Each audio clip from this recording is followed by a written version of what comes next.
बियार बथला मानो ब्राउन आरो गोथां गाबनिल' जायो? बेनि आन्दोआव मा दं? नोंथाङा मिन्थिगौ ना? जुदि मिन्थिया, फै नोंथाङा जोंनि खौरांनि गेजेरजों मिथिनानै लादो। नोंथाङा बियार लोङोब्ला एबा नोंथाङा बियार बथलखौ नुबायब्ला नोंथाङा मोनसे बेसादखौ नायसनदों एबा दान्दिसे साननो गोनांबो जादों जानांगौ। जे बियार बथला मा जाहोनाव गोथां आरो ब्राउन गाबनिल' जायो? बेनि आन्दोआव मा दं? मा जाहोनाव बेबायदि बानायनाय जायो? नोंथाङा मिन्थिनो लुबैदों नङासै? मिथिनाय बादिब्ला गोबां बोसोर सिगां बियारखौ इजिप्ट हादराव बानायजेनदोंमोन आरो बियारखौ गोजों जोंखोल बथलाव दोननाय जायोमोन। बेनि उनाव गोबां बियार बानायग्रा हानजाफोरा हमदां हाबाय दि बियाराव थानाय एसिडआ साननि जोंनाय आरो आल्ट्राभायलेट रोदाजों फिनजाथाय जायो। बे फिनजाथाय जानायजों बियारा गाज्रि रोखोमै मोनामनो हमो आरो बेनि थाखाय बियार लोंग्रा सुबुंफोरा बियार लोंनायनिफ्राय गोजानाव थायोमोन। बेखौनो सुस्रांनायनि लामा नागिरै बियारखौ मोजां लोंजानाय थासारियाव लाबोफिननो ओरैबायदि बियार बथल दिहुनो एबा मोननो हायो जाय बथलाव बियारखौ माखासे गोबाव सम दोनब्लाबो मोनामनो हमला आरो गाहाम लोंजानाय थासारियावनो थायो। बिनि थाखाय ब्राउन गाबनि बथलखौ सायख'यो, जाय गाबाव साननि आल्ट्राभायलेट रोदाया एसेबो गोहोम गोग्लैया। बेनि उनाव नैथि मुलुग दावहायावबो मोनसे जेंनायाव गोग्लैबावनांदोंमोन।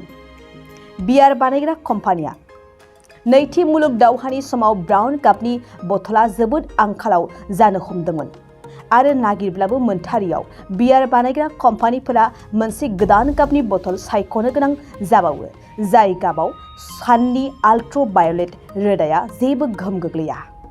बेबायदिनो गोथां गाबनि बियार बथल दिहुननाय जायो मानोना गोथां गाबावबो साननि गिख्रंथाव आल्ट्राभायलेट रोदाया गोहोम गोग्लैया। बे समनिफ्रायनो गोथां गाबनि बियार बथलखौबो फाननाय जायो आरो दिनैसिमबो बियारनि बथला ब्राउन आरो गोथां गाबनि। खोनासंबाय था बडलेण्ड बुब्लिखौ।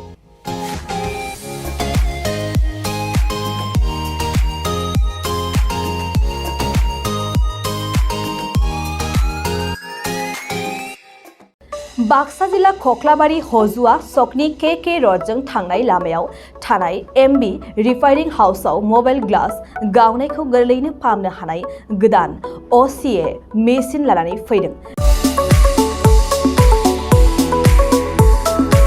नोंथांमोना खम बेसेनावनो गावनि मबाइल ग्लास बायनायखौ एमबि रिफाइनिं हाउसआव फाहामनो हागोन। मबाइल ग्लास बायनायखौ फाहामनायजों लोगोसे मबाइलनि बायदि रोखोमनि बाहागो आरो बायदि रोखोमनि मबाइलनि गाज्रि जानायखौ बे एमबि रिफाइनिं हाउसआव फाहामनो हागोन।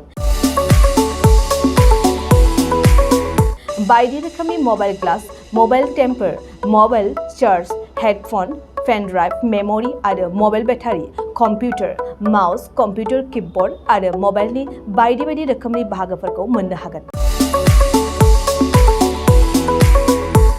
एमबि रिफाइनिं हाउसआव फोरमायनाय बायदिब्ला दासान्दिनिफ्राय लानानै फैगौ दिवालीसिम डिसकाउन्ट होगासिनो। मख'नो गोनांदि एमबि रिफाइनिं हाउसआव गुबुन हादोर एबा भुटान हादरनिफ्राय माखासे सुबुंफोराबो बायदि रोखोमनि मबाइलफोरखौ फाहामथाय होफैयो। आबुं मोनथिनो थाखाय 8471972412 नङाब्ला 7002741465 जानबुं अनजिमायाव जगाजग खालामनो हागोन। सम फुंनि 8:30 रिंगानिफ्राय मोनाबिलिनि 8:30 रिंगासिम।